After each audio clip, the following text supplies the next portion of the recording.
We're going to be doing an exercise now where we're looking at how we ask questions. There will be on the list of lectures in the course outline a section on interviewing.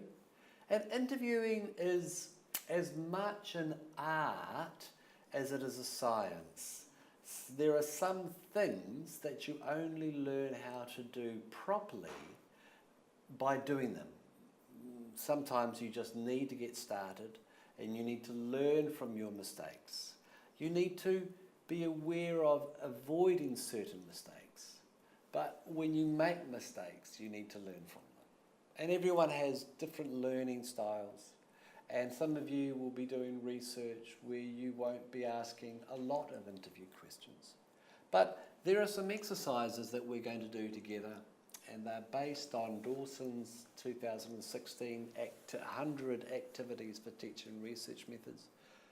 And this is activity 38, and it's about how to construct questions.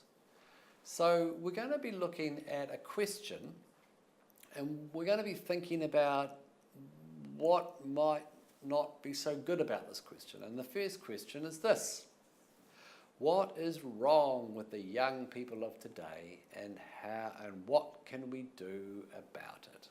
Okay, so let's think about this. If I was doing research and asking this question, is this a very good question to be asking?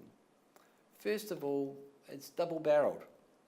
Double-barreled means there's two parts to this question. What's wrong and what can we do about it? It's double-barreled, it's leading, it's assuming that there is something wrong, and it's a bit ambiguous. What are we really, it's not clear, what are we after? The word wrong is a motive, and it suggests that there is something not normal about young people. So it is not a question that is going to elicit opinions about young people. Do you think that young people have problems? Yes or no? And if they do have problems, what are they? And what could be done about it, for example? The term today is not specific, and it's open to being misinterpreted. Do you mean in the last decade? Do you mean this year? What do you mean by today? The question appears to ask respondents to distance themselves. And so that is, again, not a very well-constructed question. It asks them to make comments on an issue about which they may not have much opinion about. The researcher needs to think about what exactly they're trying to find out with this question and reword this. What aspect of modern life for young people are they really interested in getting opinions about? Filter the questions.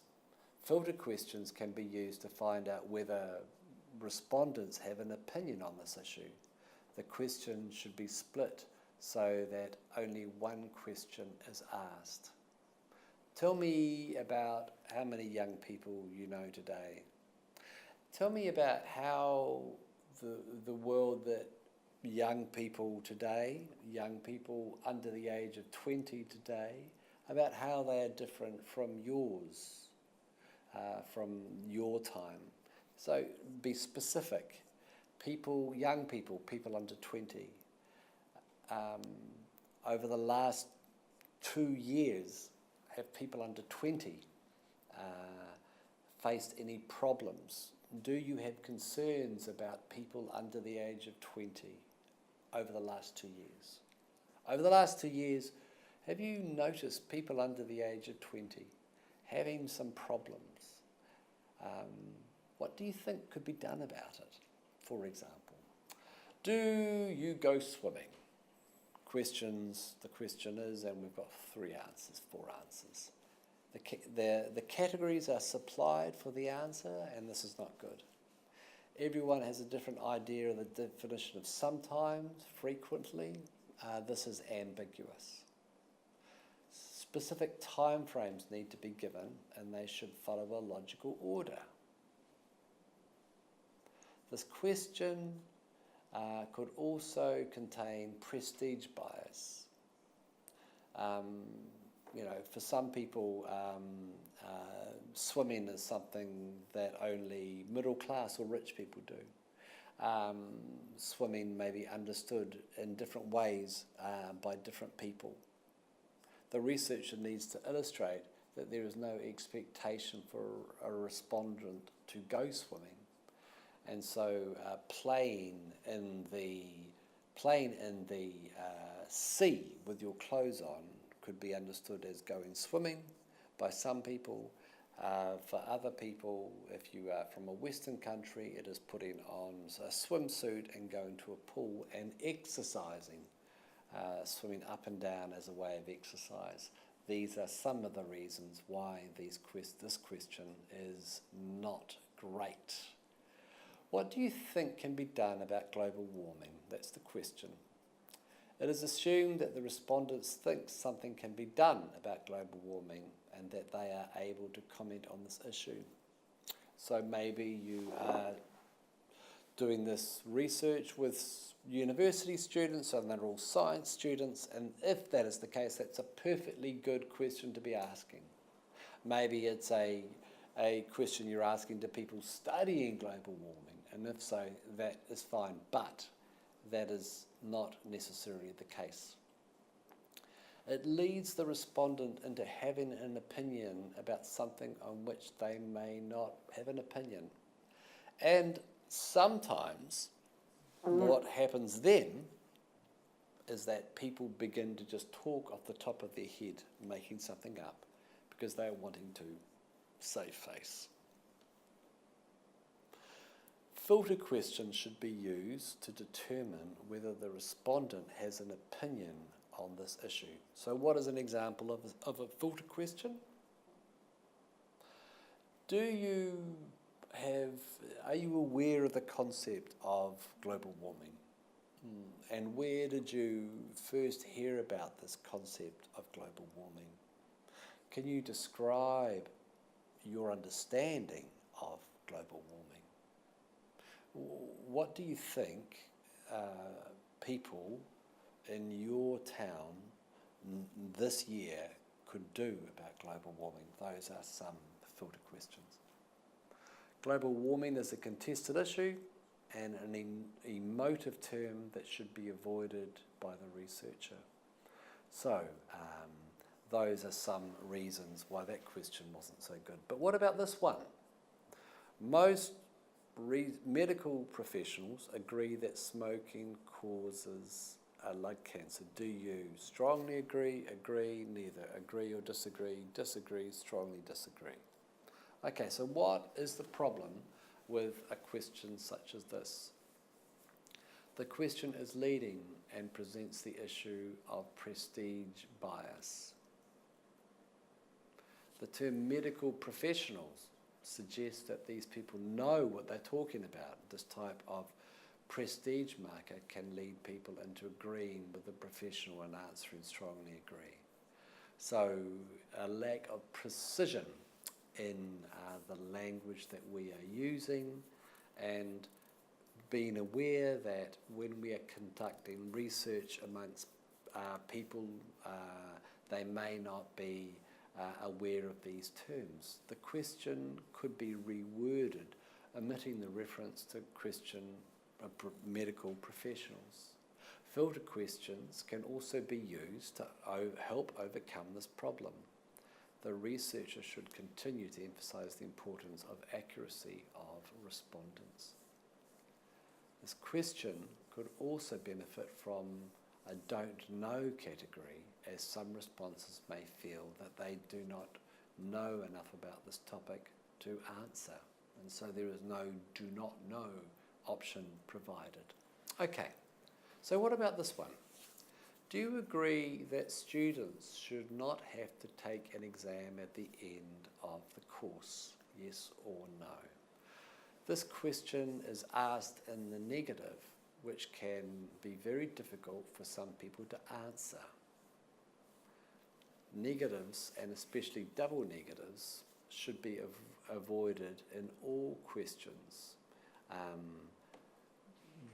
Do you agree that students should not have to take? So this is a problem with English grammar, and we need to just be a bit clearer.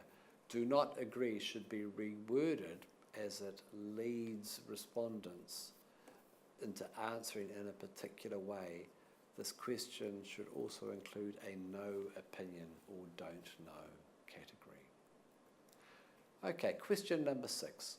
Has your son ever stolen anything? If so, what and when? Well, first of all, few parents would want to admit that their son or daughter has stolen anything. Very few would want to admit that.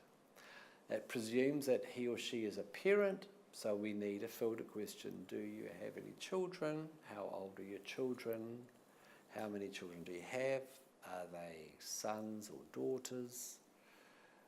Filter questions. Private issues that can cause embarrassment, anger, or frustration should be avoided. The respondents might be fearful of being perceived as a bad parent, and that may lead them to be angry or to make a false answer. The question is very direct and can be viewed as insensitive. It needs rewording, perhaps with the addition of several categories about the types of stealing. It needs a filter question. The researcher would have to create a permissive atmosphere and guarantee anonymity, so no names are used. If reworded and divided, this could work in an interview situation where good rapport and trust has been established, if it is asked in a sensitive, non-judgmental way. Okay, so those are just some examples of questions, and we've got, I think this is the last one. What do you think about the left-wing media's attempt to blackmail the government? Extremely leading question that uses emotive and leading language. Blackmail, left-wing media. It assumes that the government is being blackmailed. It assumes that the media are left-wing and blackmailing the government. It assumes that the respondent agrees with this and can make a comment on this assumption. Extremely leading. If this type of question were to be asked, it is obvious that the researcher has his own political agenda and that the results of the research cannot be taken seriously. How much food do you think the average family throws away in a week? It is not clear what this means by the average family, which makes it very difficult for a respondent to answer the question and even harder for a researcher to analyse the answers. It leads the respondent into agreeing that families throw away food every week. It's unclear that useful information can be gained from this question. Is it asking for respondents to describe what is thrown away in weight or the type of food or anything else? The researcher needs to think about what they are actually trying to find out from this question. Need to decide whether a question is the best way to address this topic. Perhaps it would be better to ask some families to keep a diary with details of the food they throw away, when and how much it weighs, for example. How much do you earn? It's too vague and can be answered in many different ways. Are you asking for gross income or net earnings required before, after, deductions and taxes and all those things? Do you want to know weekly, monthly, or annual earnings? Sometimes you might want to know daily. If you're a day labourer, it's daily. Does the answer require household earnings or personal earnings? What do you mean by you? You individually, you as a household. The question needs to be rewritten with a very specific instructions about what is required. Some people do not want to disclose their earnings, so this will need to be taken into account when the question is rewritten. What's your ethnicity? This question assumes that the researcher understands what is meant by ethnicity and will respond in the way that is intended by the researcher. People can answer this question in different ways. A person's background, life experiences, culture and nationality can influence the way this question is answered. The researcher needs to ensure that the respondents have enough information or expertise to answer the question. And so that's been a really, I hope, a good exercise for you to see. Some questions we ask, we haven't really thought about as carefully as we need to. Sometimes it means that we generate answers that don't actually help us. Maybe they are too vague. Maybe they're too insensitive. Maybe we need to have a filtering question so that if they do have some experience or opinions, we can ask about them. And so we'll we will leave it here for now, and see you again sometime later. Bye-bye.